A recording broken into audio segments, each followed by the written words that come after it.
everyone, balik lagi di Rama Radar Malang Podcast bersama aku Astri. Dan hari ini bakal kedatangan tamu yang spesial. Waduh, udah grogi nih. Boleh perkenalan dulu? Halo semuanya, perkenalkan nama aku Bella Berlinda. Aku adalah Mbak Yu Kota Malang tahun 2021. Oke, halo, perkenalkan saya Kakang Elang, Kakang Kota Malang tahun 2021. Nah, karena hari ini spesial kedatangan dari Kakang Mbak Yu Kota Malang nih. Nah, Astri bakal tanya tentang background dulu mungkin ya pertama. Boleh. Kakang Mbak Yu itu seperti apa sih? Mungkin bisa dijelasin dulu. Oke, jadi kalau Kakang Mbak Yu Kota Malang ini definisi secara nyatanya adalah duta wisatanya Kota Malang. Tapi tentunya kita selain menjadi duta wisata, kita juga aktif di berbagai sektor seperti di sektor kepemudaan, ekonomi kreatif, dan intinya adalah menjadi garda terdepan bagi pemuda kreatif Kota Malang, seperti itu.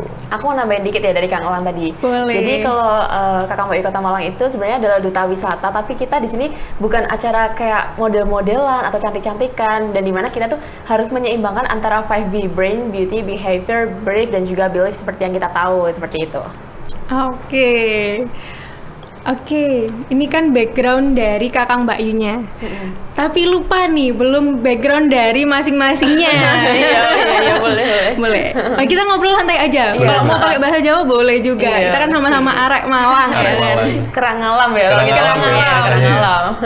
Apa perlu dibalik-balik semua ini kata-katanya? Waduh. Enggak boleh ya. Bingung nanti.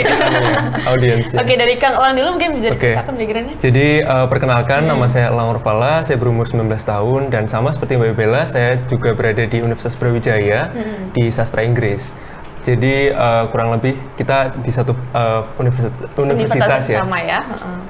Oke, kalau dari aku, perkenalkan nama aku Bella Berlinda, aku adalah Mbak Yu Kota Malang tahun 2021 dan kegiatan aku sebagai mahasiswi di Universitas Brawijaya, Fakultas Pertanian, jurusan Agribisnis. Jadi ceritanya nih sama-sama Kerangalam, habis gitu sama-sama Universitas Brawijaya gitu ya Kang ya? Iya. UB Pride ya? Iya, Pride. Oke, terus ada nggak sih motivasi sebelum ikut Kakang Mbak Yu sampai akhirnya bisa jadi winner ya? Ini keduanya sama-sama winner. Iya, betul. Mungkin Mbak Yu dulu. Oke, kalau aku sendiri sebenarnya kalau menjadi winner itu kan sebuah titel tambahan yang bisa kayak ini cukup membanggakan, such an honor become the winner. Tapi menurut aku yang paling penting di sini bukan titelnya sebagai the winner, tapi gimana kita bisa berkontribusi langsung ke masyarakatnya. Jadi kayak apa sih dedikasimu untuk masyarakatnya itu sendiri. Jadi pun semisal kita menjadi finalis aja itu juga sudah cukup untuk mendedikasikan diri langsung ke masyarakatnya gitu ya Kang ya. Betul. Gitu. Kalau dari aku sendiri memang saya ingin memberikan sumbangsi ke masyarakat karena saya juga dulu sebelumnya ikut berbagai organisasi volunteer dan juga sukarela di bidang lingkungan, kesehatan, pendidikan dan lain sebagainya. Saya rasa Kakang Mbak Yu ini cukup menjadi wadah yang pas gitu, menjadi salah satu platform bagi anak muda untuk mengaspirasikan keinginannya seperti itu. Dan ya salah satunya nanti di kementerian ada Kementerian Sosial, PSDM, Humas Ekraf. Jadi tidak hanya kita menjadi duta wisata tapi diarahkan di berbagai kementerian seperti itu. Berarti kalau ikut Kakang Mbak Yu ini nggak hanya pageant aja, tapi ada organisasi di dalamnya ya. Jadi kayak ada kementerian dibagi-bagi gitu nanti sesuai dengan penugasannya. Semisal nanti PSDM dia lebih ke internal kami. Jadi cara pemasangan atribut, kemudian baju dari atas sampai bawah itu yang mengatur semuanya PSDM. Kemudian kalau saya kebetulan di Humas Ekraf. Nah, Humas Ekraf itu sendiri nanti dibagi, ada tim yang humas, ada tim yang talent kayak gitu-gitu. Nah, itu udah beda lagi internalnya gitu. Kalau boleh tahu nih, di Kakang Mbak Yu ada berapa sih kementeriannya? Ada 4 ya Kang ya? Ada 4 kayak gitu. Terus itu berarti masuk ke ada ketua paguyubannya Kak? Ada atau presidennya, ada menterinya. Oh gitu. Kalau paguyubannya kita sebut presiden. Kebetulan yang sekarang menjabat itu Kang Yosi namanya. Kang Yosi itu dari angkatan ini 2016. atau? Oh, berarti kalau di Kang Yu itu nggak harus angkatan yang menjabat yang jadi semua maksudnya masuk di anggota organisasinya gitu? Kayak gini, yang terbaru itu pasti masuk di organisasinya. Tapi yang lama-lama itu mereka biasanya yang bisa menjadi pejabatnya lebih tinggi ya Kang ya, tapi tidak menutup kemungkinan kalau misalkan yang baru-baru sudah memiliki potensi untuk menjadi presiden, it's okay gitu. Cuman yang biasanya lebih berpengalaman kan yang sudah tahunnya lama ya gitu. Jadi yang biasanya tahunnya lama-lama yang masih mendedikasikan diri itu yang diangkat sebagai presiden gitu. Berarti ada kayak semacam ketua angkatan gitu ada atau Ada. ketua ada juga. Kalau ketua angkatan memang dari angkatan kita. Kalau presiden memang dari senior seperti itu. Gitu. Berarti silaturahmi dari tahun ke tahun tuh masih berjalan ya Keluarganya sampai sekarang? memang sangat erat ya. Iya, harus banget sih. Soalnya kan kita emang dilatih dari awal tuh apa-apa harus dibicarakan bersama ya Kang ya. Betul. Yang ditekankan di Kakang Mbak Yu adalah komunikasi. Sejak awal tuh kita kalau misalkan komunikasinya udah berantakan sama senior tuh pasti ditegur kayak komunikasi kamu dengan yang lain tuh harus kayak lebih ditingkatkan dibangun lagi kayak gitu-gitu supaya apa ya, menghindari yang namanya salah paham, kemudian kesalahan-kesalahan lainnya kayak gitu. Keren sih. Iya. Jujur kayak keren banget ya, dapat inspirasi baru nih. Apalagi dari backgroundnya Kang Elang yang volunteer ya biasanya, terus diterapkan di Kakang Mbak Yu ini gitu kan. Terus abis itu persiapan apa aja sih? Ini udah masuk ke Kakang Mbak Yunya ya. Persiapan apa aja yang udah kalian lakukan? Terus sampai bisa jadi winner ini, bisa jadi Mbak Yu, bisa jadi Kakang. Oke, saya dulu ya. Oke, Mbak boleh. Ya. Kalau dari saya sendiri itu dari tahun 2019 itu pernah di DM. Nah, tapi waktu itu saya baru berumur 16 tahun. Jadi saat itu memang belum eligible untuk masuk ke dalam Kakang Mbak Yu. Jadi kurang lebih persiapannya itu 2 tahun, dikarenakan di tahun 2020 sendiri itu terhalang pandemi. Jadi selama 2 tahun itu memang saya melatih diri dan juga mempersiapkan mulai dari public speaking, terus yang paling penting adalah kamu memiliki visi dan misi apa yang ingin kamu bawa. Jadi tidak hanya kompetisi untuk diri sendiri, tapi bagaimana kamu bisa berguna untuk masyarakat itu sendiri, seperti itu. Oke, kalau aku, kalau Kang Elang kan udah mempersiapkan dari 2 tahun yang lalu ya Kang ya. Nah, aku tuh dadakan banget nih, udah tahu infonya di baliho di Raya Dieng itu kan ada gede banget tuh gambarnya Mbak Yu Alif sama Kang Iqbal ya waktu itu. Terus aku kayak tertarik kan ikut karena lihat poster itu ditunjang lagi dengan salah satu seniorku yang menghubungi aku, ayo boleh dong join Kakang Mbak Yu. Ya udah aku akhirnya ikut. Terus di situ persiapan aku sebenarnya ini agak susah banget ya dalam artian karena aku itu selama 19 tahun hidup di Kota Malang ini bisa dibilang jarang banget lah yang namanya nongkrong, keluar rumah atau enggak naik motoran kemana-mana gitu deh, masih nggak tahu jalan gitu. Jadi ini agak PR banget buat aku. Akhirnya di situ aku berusaha sebisa mungkin kayak baca-baca modul, kemudian cari tahu tentang Kota Malang, apa sejarahnya Kota Malang, dan yang paling otentik di Kota Malang itu apa aja, dan itu yang menjadi persiapan aku sebelum aku mengikuti Kakang Mbak Yu itu sih, kayak gitu. Dengar-dengar nih ya, katanya Kakang Mbak Yu ini lagi buka pemilihan, bener nggak? Betul banget. Mungkin nyambung ya sama topik kita itu, mungkin bisa lah kayak promosi dikit ya. Promosi ya. Oke, jadi kan kita kemarin di 2021 sudah mengadakan pemilihan. Nah, sekarang kita mengadakan pemilihan lagi di tahun 2022 yang kebetulan pemilihan kami itu dilakukan setahun sekali ya Kang ya. Betul. Kita sudah mulai buka pendaftaran sejak 18 Juli sampai nanti bisa langsung dicek aja di Instagramnya Kang Yu, dan syaratnya adalah yang penting berdomisili di Malang Raya. Boleh di Kota Batu, di Malang Kabupaten, atau di Kota Malang itu boleh. Kalau untuk KTP, semisal KTP aku Jakarta, KTP aku di Batam boleh. Yang penting domisilinya di Malang Raya. Selama 2 tahun ke depan ya? Betul. Dan ditunjang dengan surat, misalkan kalau misalkan KTP-nya di luar berarti pakai surat RT RW atau enggak surat aktif kemahasiswaan kayak gitu. Pokoknya yang bisa menunjukkan kalau kamu ini ada di Kota Malang loh, ada di Malang Raya loh, kayak gitu. Wah, ini info baru nih buat aku pribadi karena aku kira Kakang Mbak Yu Kota Malang. Wah, berarti kan harus orang Asli Malang, Malang, asli gitu ya. Malang, Kota Malang gitu. Ternyata enggak ya. Ternyata sangat meringankan orang-orang yang ingin ikut ajang ini gitu loh. Siapapun boleh, dari manapun boleh, pokoknya domisilinya di Malang Raya tadi. Dan usianya itu 16 sampai 24 tahun. Dalam artian 16 tahunnya itu kita di tahun ini memasuki 17, bukan Itu di boleh. tahun ini baru mau 16, itu bukan. Jadi di tahun ini 17 itu nggak apa-apa. Gitu. Kalau di tahun ini misal dia pemilihannya kan sekarang. Iya. Dia umur 16-nya sekarang nih. Itu boleh ikut nggak sih? Gak apa-apa. Nggak Yang penting apa-apa. di tahun Oh, dia baru 16. Selama menjabat Dia nanti baru- 17 boleh ya, Bayu? Kalau selama menjabat, kalau misalkan 17-nya di tahun depan itu masih belum boleh. Jadi kalau di tahun Tahun ini ini 17. harus 17. Oh, Tahun boleh. ini harus gitu. 17 gitu. Mungkin bisa teman-teman nih yang lagi Jadi dengerin, note ya, jadi iya. note sendiri kalau di tahun ini harus 17 itu termasuk persyaratan untuk mendaftar Kakang Mbak Yu Kota Malang 2022 seperti itu. Iya. Jadi buat temen-temen yang mau ikut tapi umurnya masih 16 atau under 16, mungkin bisa prepare dulu kayak Kang Elang tadi ya. Prepare-nya 2 tahun loh. Mateng Lumayan banget ya. ya. Oke.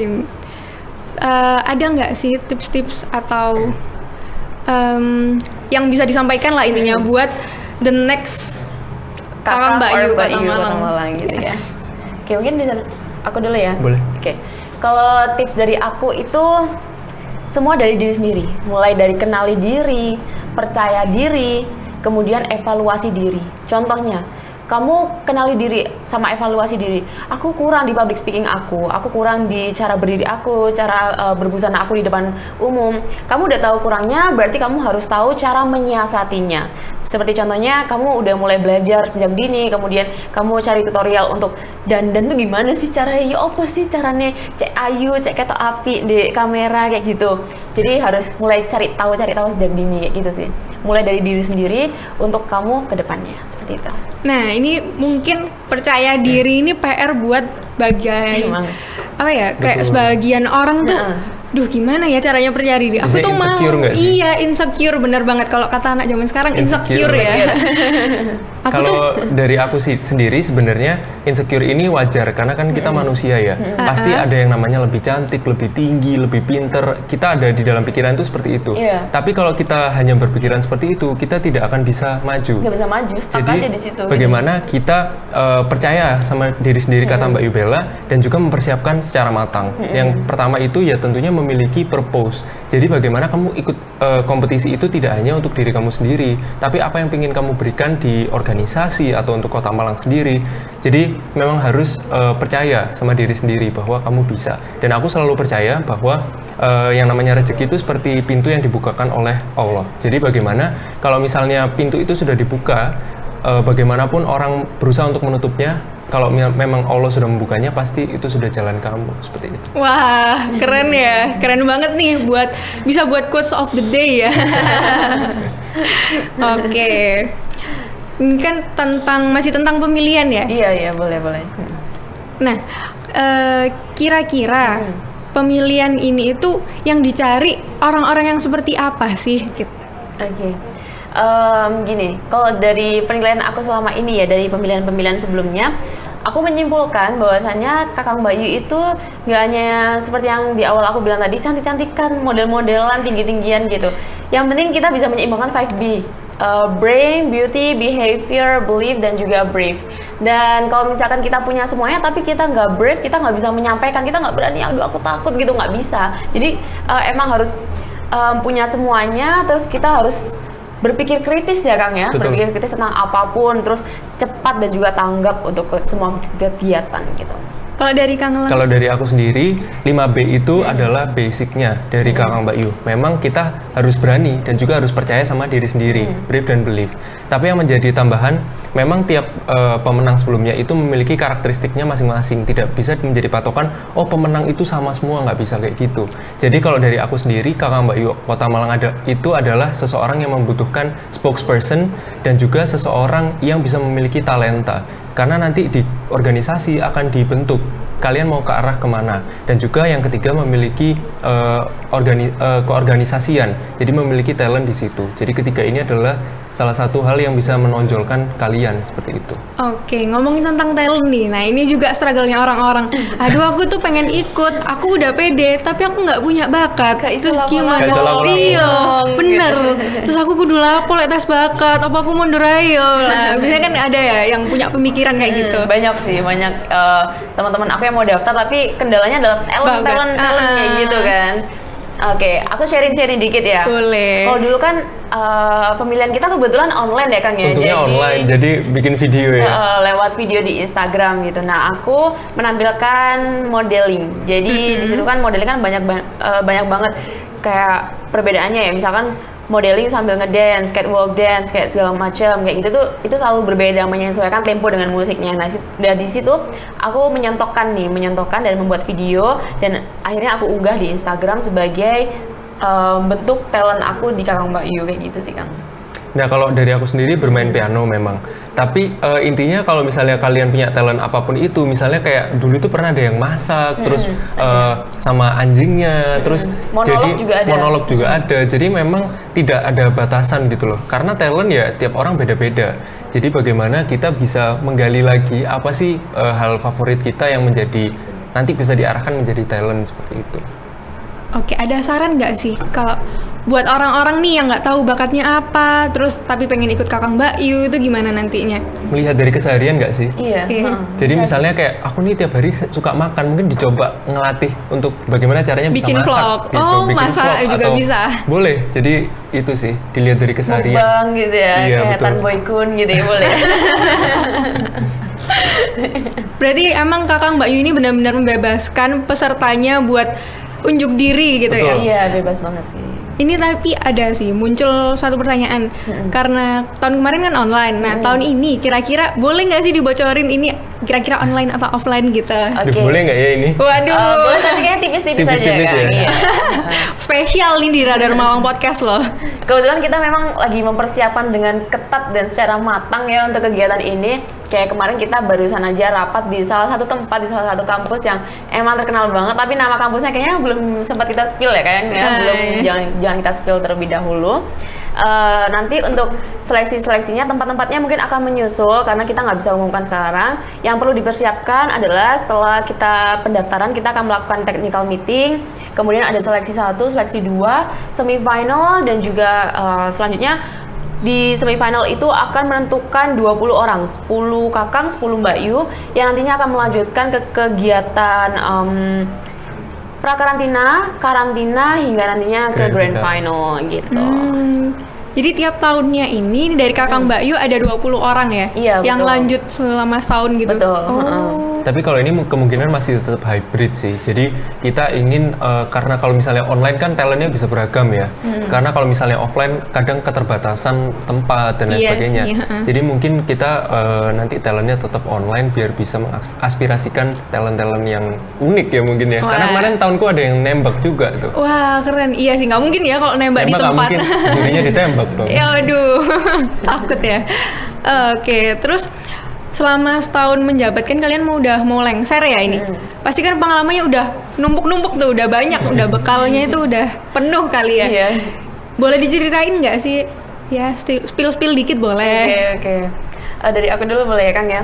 Jadi kalau pengalaman aku nih sharing dikit ya. Kalau sebelum Boleh. aku ikut Kakang Mbak Yu, aku tuh jarang banget ikut organisasi sampai akhirnya aku masuk ke Kakang Mbak Yu dan kita di sana banyak banget penugasan ya kayak.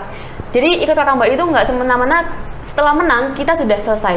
Tapi kita tuh diberikan beberapa penugasan yang nantinya semisal kita turun langsung ke masyarakat atau enggak kita ada kegiatan baksos atau segala macam dan hal-hal yang berkaitan masih dengan masyarakat itu sendiri.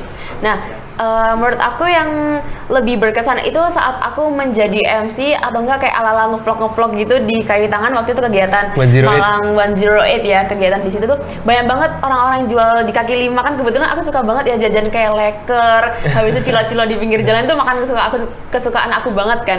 Akhirnya di situ aku sambil ngevlog sambil beli-beli makanan di pinggir jalan sambil aku coba-cobain, nah itu kayak berkesan banget buat aku sih kayak gitu. Iya, kalau dari aku memang pengalaman yang langsung terjun ke masyarakat itu yang memang sangat berharga yang kita tidak akan dapatkan lagi gitu.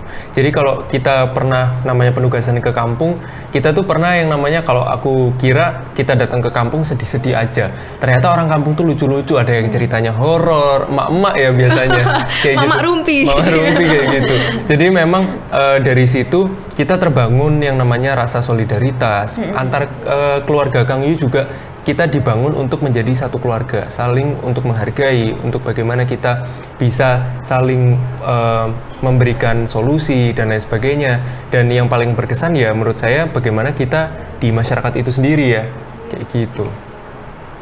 Oh, berarti benar-benar pengalaman yang bisa diambil dari Kakang Mbak Yu ini langsung terjun ke masyarakatnya, Iya. lebih ke sosialnya gitu ya. Kita juga sering berhubungan dan bekerja sama dengan dinas dan juga pemerintahan sih. Seperti contohnya kegiatan-kegiatan waktu kita lagi reporting ulang tahun Kota Malang kayak gitu. Semisal kita nge-tour guiding untuk kegiatan waktu itu kita naik Macito ya Kang ya. Iya. Naik Macito buat nge-tour guiding, ada tamu dari kepolisian seperti itu. Oh iya, bahas Macito nih. Iya. Mungkin ada orang-orang yang belum tahu ya orang Malang. Ya apa sih caranya cek awak iku iso numpak Macito? Bisa dijelasin nggak? Oke, sebenarnya kalau untuk Macito ini sendiri bisa langsung menghubungi bagian TIC dan kepariwisataan ya Kang ya. Atau lihat di Dishub sih kalau Iya, untuk Macito sendiri. Jadi memang itu free. Kan kebanyakan tuh tanya ke aku kayak ini bayar berapa Bayar sih berapa? untuk masuk? Dan ini Benar. tuh free. Jadi untuk kalian yang ingin langsung cek aja di IG-nya di Sub Kota Malang karena di situ tertera dari jam berapa ke jam berapa. Dan itu seru banget ya Mbak Iya. Iya, seru banget sih keliling-keliling Kota Malang gitu. Apalagi kita keliling-kelilingnya tuh bukan di tempat yang ya udah sekedar keliling-keliling, tapi memang tempat itu bersejarah di Kota Malang. Seperti Betul. contohnya kayak Jalan Ijen. Jalan Ijen kan kalau kita lihat kan bangunannya sebelah kanan kiri tuh kayak masih berbau Rumah Belanda Belanda ya. Iya, gitu kan. Masih otentik banget. Nah, itu diputer-puterin tuh di situ sambil kita naik Macito gitu. Di Macito itu ada nggak sih tour guide-nya gitu? Ada Ada, beberapa. biasanya ada. Oh biasanya ada. Terus kalau misalnya aku pengen naik Macito lah, tapi aku dewean iso ayo. Bisa nggak Boleh. kira-kira? Bisa, boleh. Rame terus Boleh. kok itu. Jadi memang tidak ada batasan untuk aku hanya sendiri gitu, nggak ada. Jadi memang boleh kok. Pokoknya langsung hubungi di Sub Malang aja gitu. Di Sub Malang. Catet ya. Catat ya. Catet. Ntar tanyanya ke Kakang Bayu. Nggak apa-apa Boleh, sih, nggak apa-apa. Boleh. Oh, boleh. Nah, Bisa nanti juga. kita Naik bantu bareng sampaikan. misalnya boleh ya? Boleh, boleh, Oh, boleh. gitu. boleh, langsung aja DM ke Instagramnya @kangyu Kota Malang. Nah, Kang Yu Oh, Malang. Kang Yu Malang. Kang Yu gitu. Malang. Oke. Oke. Tadi kan udah bahas pengalaman, persiapan, Iya. terus tantangannya kan pasti ada ya di Ada. setiap perjalanan tuh. Boleh diceritain nggak sih tantangannya itu seperti apa gitu? Oke, aku dulu ya Mbak. Boleh. Kalau dari saya sendiri karena memang saya fokus di environmental sustainability di mana memang Kota Malang ini salah satu penyumbang limbah rumah tangga yang cukup besar. Karena banyak kafe kan di Kota Malang. Bisa Benar. dibilang Kota Malang ini 1000 kafe ya. Iya. Tiap jalan, tiap gang, tiap Pasti apapun ada. tuh ada kafe gitu. Karena kita seperti itu menghasilkan limbah plastik yang juga cukup besar. Nah, kita kemarin juga sempat audiensi ke iLitterless suatu lembaga untuk lingkungan. Memang kita ini butuh untuk melakukan pengurangan limbah plastik itu sendiri. Sesimpel kita membawa tumbler sendiri, terus membawa tote bag dan lain sebagainya itu membantu banget gitu. Karena kan sampahnya limbah rumah tangga seperti itu. Nah, kalau dari saya sendiri mengajak juga nih untuk masyarakat untuk bijak dan dalam mengolah sampah seperti itu. Karena kemarin kita dapat data di Supit Urang, TPA Supit Urang dalam waktu kurang lebih mungkin 10 tahun itu sudah penuh. Nah, kalau misalnya sudah penuh, apa yang akan kita lakukan? Kayak gitu. Jadi memang pentingnya kesadaran diri untuk bumi kita sendiri seperti itu. Gitu sih. Kalau Kang Lang tadi masalah Lingkungan. masalah lingkungan Nah. dan juga masalah setelah menjabat, setelah ditetapkan kamu adalah kakang gitu ya. Kalau aku tuh mau sharing tentang kendala aku, tantangan aku saat mengikuti pemilihan Kakang Bayu ini ya. Sebenarnya ada di kehidupanku sendiri, diri aku sendiri. Apa tuh maksudnya? Jadi kayak tentang time management. Saat kita mengikuti suatu kegiatan, yang perlu kita garis bawahi adalah bagaimana cara kita membagi waktu antara satu kegiatan dengan kegiatan lainnya. Memang tidak memungkiri bahwasanya setiap orang itu pasti ada kesibukannya masing-masing. Tapi sekarang gimana caranya kamu bisa membagi waktu, kamu bisa tahu mana yang prioritas, mana yang bisa selanjutnya bisa bahasanya apa ya, dinomor duakan lah ya kayak Iya. gitu. Mana yang bisa didahulukan kayak gitu, kita harus tahu sih kayak gitu. Karena kita Kendalanya tidur sejam juga pernah ya Mbak Iya, Iya, kayak benar. gitu. Untuk misalnya persiapan Kang Yujil kemarin, terus aku juga pernah sehari 3 penugasan. Memang time management ini penting biar nggak keteteran seperti Biar itu. nggak keteteran gitu sih gitu. Oke, mungkin ya ini bisa disimpulin sarannya pinter-pinter atur waktu gitu ya. Iya, betul. Terus ngukur skala prioritas. Waduh. Iya. Maklum ya. Di depan saya ada Kakang Bayu Kota Malang jadi agak grogi gitu lah. Maaf nih. Ya lanjut. Terus ada lagi mungkin? Kayak gitu sih, tantangan aku sejauh ini masih time management. Kemudian ya tadi yang tentang apa ya, pengetahuan ya kan ya. Kalau aku masih tentang pengetahuan karena aku hidup di Kota Malang ini nggak kemana-mana, jadi cuma di rumah, les sekolah kayak gitu-gitu aja sih. Udah gitu aja. Tapi masih bisa disiasati lah kalau tentang pengetahuan, baca-baca buku aja. Gitu. Selagi memang mau kayak gitu. Harus punya mau. Gitu sih kalau dari aku. Oke. Berarti so far ikut Kakang Mbak Yu tuh seru ya berarti intinya? Seru banget. Apalagi dengar-dengar nih katanya sekarang pemilihannya lagi ada gala dinner, waduh, belajar seru etika, ya? kayak gitu-gitu. Itu Wah. seru banget. Aku Bakalan spill dikit ya. dikit ya. Kayaknya ini yang belum daftar, kalau masih bisa daftar langsung daftar sekarang deh. Jadi bakal bermanfaat banget sih, apalagi buat CV kalian yang mau kerja nih, karena kan kita langsung dibawa Disporapar Kota Betul. Malang ya. Jadi itu good banget buat CV kalian kalau mau kerja kayak gitu. Jadi bakal dipandang mah, oh dia dulu kerja di menjalin kontrak kerjasama dengan Disporapar Kota Malang nih kayak gitu. Oke. Buat kalian lagi nonton harus banget sekarang, ayo prepare. Kalau umur kamu belum cukup, apa tuh namanya? Daftarnya. Persiapan dulu ya. Oh ya, persiapan dulu. dulu. Daftarnya tahun depan gitu. Boleh. Mungkin kayak mau tanya-tanya gitu. ya ke kita, langsung aja DM ke aku Elang Orvala dan Bella Berlin, boleh langsung DM kita aja. Iya, gitu. boleh DM. kita tanya-tanya dulu boleh kayak gitu. Ya. Nah, tapi kalau misal pendaftaran tahun ini udah ditutup, ya tetap aja prepare buat tahun depan. Betul, karena kan Biar kita lebih matang. bukannya setahun sekali ya. Iya, setahun sekali. pendaftarannya, Setahun sekali kayak tuh gitu. cepet loh ya kalau nggak kita rasain kayak Iya benar. Kita aja udah berapa bulan menjabat cepet banget gitu. Iya, Iya. nggak kerasa kan. Kayaknya barusan kita kemarin di Grand Mercure, tapi sekarang udah mau pemilihan lagi. Jadi cepet banget sih emang. Oke. Nantinya berarti bakalan ada kejutan-kejutan menarik ya kalau ikut di Kakang Mbak Yu ini. Benar, Bisa nambah kayak pengalaman gitu. juga. Oh ya, bahas Disporapar ya. Kalau misal dari bagian Kakang Mbak Yu tuh bisa nggak sih kerja di sana di pemerintahan atau Disporaparnya kayak gitu? Pernah Bisa banget ya, soalnya kan waktu itu ada salah satu senior kita yang memang kerjanya di bagian TIC dari Dinas Pariwisata kayak gitu ya. Dan itu memungkinkan banget sih selama kita memenuhi persyaratan dari Disporaparnya itu sendiri, seperti itu. Boleh, jadi memang kan kita juga udah punya CV dan pengalaman di Disporapar. Kalau memang kita mau di Disporapar, memang itu apa ya? Memang kita harus kita tetap ada yang namanya seleksi mungkin ya di Disporapar dan sebagainya. Tapi tidak menutup kemungkinan kita memang bisa bekerja di sana seperti itu. Lebih punya peluang Peluangnya ya. lebih besar ya gitu, karena lebih berpengalaman juga seperti itu. Oke, karena kita udah ngobrol-ngobrol banyak, kalau di spill nanti orang-orang ya nggak Jadi penasaran tahu deh. lagi ya, jadi tahu. Oke, mungkin kita bisa bahas lebih lanjut. Kalau mau tanya-tanya bisa langsung DM Kang Elang atau Mbak Yu Bella Iya, ya, betul. atau di IG-nya @kangyu_malang Iya, gitu. betul. Oke, terima kasih mau mampir di Radar Malang. Sama-sama Kak Astri. Oke. Terima kasih buat teman-teman yang udah nonton juga. Jangan lupa subscribe di Radar Malang TV. Ikutin terus podcastnya Radar Malang yang lainnya karena bakal seru-seru ya pokoknya. Terima kasih Mbak Yu Bella dan Kang Sama-sama. Elang. Terima kasih Kak Sekali Astri. lagi. Terima kasih Radar Malang.